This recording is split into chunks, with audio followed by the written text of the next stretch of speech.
Euzubillahimineşşeytanirracim. Bismillahirrahmanirrahim. Rabbi şrah li sadri ve yessir li emri ve hlul ugdeten min lisani yefkahu kavli. Allahumme salli ala Muhammed ve ali Muhammed ve accil faracım.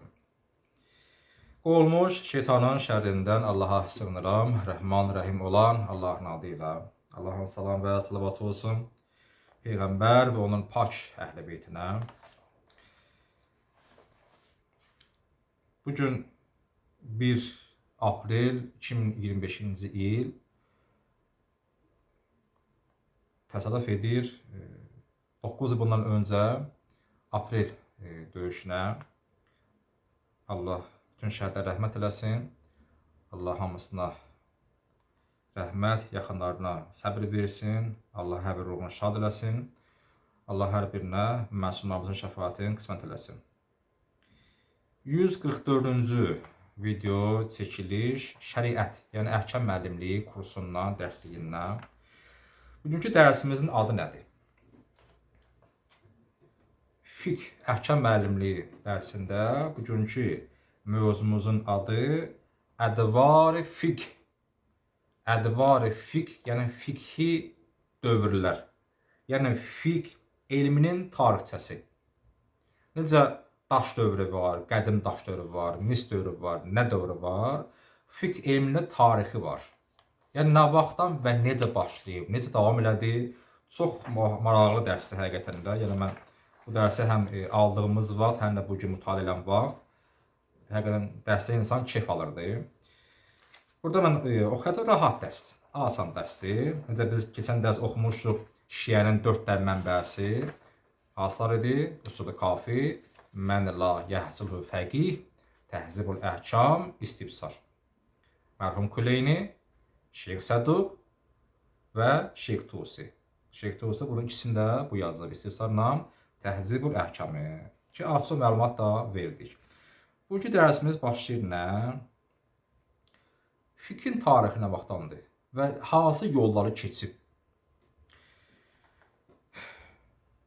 Burada alimlərin adları var və mən tapmışam təvəllüdlərini bizim miladi tarixlə neçənci illərdə bu olub. Və burada iki dənə məsələ o əvvəl başlayır ki, zaman və məkan məsələsi var.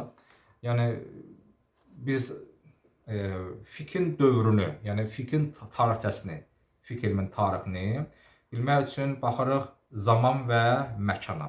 Deyir zaman, məqsəd deyir gecə gündüz demək deyil. Zaman, yəni hər hansı bir şəraitin olmalığı. Məsələn, zaman o zaman deyil. Yəni ki, o şəraitdə deyilik. Zaman deyəndə nə ki, gecə vaxtı, gündüz vaxtı, dəqiqələr, saatlar, bu demək deyil. Hər hansı bir amillər səbəb olur ki, təsir qoysun, müəyyən bir şey olsun və yaxud da olmasın. Yəni deyir, zaman, yəni hər hansı bir şəraitin və məkanın olmasına görə fiqh elminin inkişaf dövrü və stabil qalma dövrü oldu və qızıl dövrü oldu. Daha da çox inkişaf etməliyik. Təbii ki, müəyyən məsələncə bir məkan ola bilər ki, o məkanda fəqihlər var, amma çətin vəziyyət, hər şey deyə bilmirlər. Elə məkan ola bilər ki, orada imkan var, rahat səyahət dərd dolaşan yox, işin budur, məkana görə davranırsan.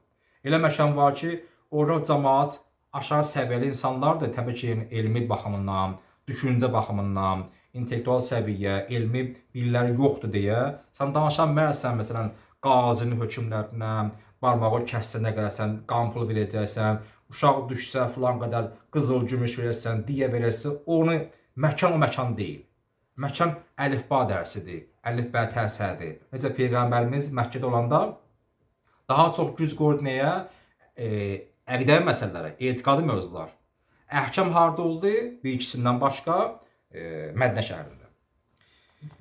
Şeyx Tusi 995-1145-ci illərdə yaşayıb, Allah ruhunu şad etsin. Nə elədi bu? Şeyx cəsarət və qorxamazlıq, qorxmadan və cəsarətlə Bu nəticəsində mühəddislərin fiqhə hökmranlıq etməsinin qarşısını aldı. Mühəddislərin fiqhə etdiyi hökmranlığın qarşısını aldı. İkinci mühəddis, hədis söyləyənlər. Niyə bu adımı deyəcək? Saxta hədislər ortaya çıxardırdılar əhkam barəsində. Cavab belə al, belə məsələn üçün dəstəmaz elə, belə qusul elə. Məcbur idi ki, mühəddislərə bunu hədd qoysun. Ki, sən bu hədisi desin, hədisi məsubut elə.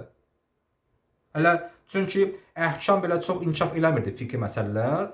Mən deyim, danışım. Danışmırdılar deyə zamanına görə, məkana görə alınmırdı, sıxışma olurdu, təzyiqlər, fəqihlərə qarşı. O saxta bazar hədisçiləri bundan elə sui-istifadə hədislər üzərinə çıxartdılar. Qəşəng olan pulla, indi var, bəzi mərsələrimizdə belə saxtalıq və qəşəng pul qazanırdılar. Çevirmişlər şouya, indi var, şou göstərirlər çıxışlarla, nə bilim bu mərsələr, o işimizdir, neysə. Bu mühəddislərin qarşısını aldı. Bu buna nə istəyir? Cəsarət istəyir. Çünki hamı qarşı çıxacaq buna qarşı. Mühəddislər, mühəddislərin fanatları. Sən niyə bu mühəddislərə belə şərait yaratmırsan, hədis söyləsinlər? Deyir, niyə? Çünki hədislər deyirlər, saxtadır.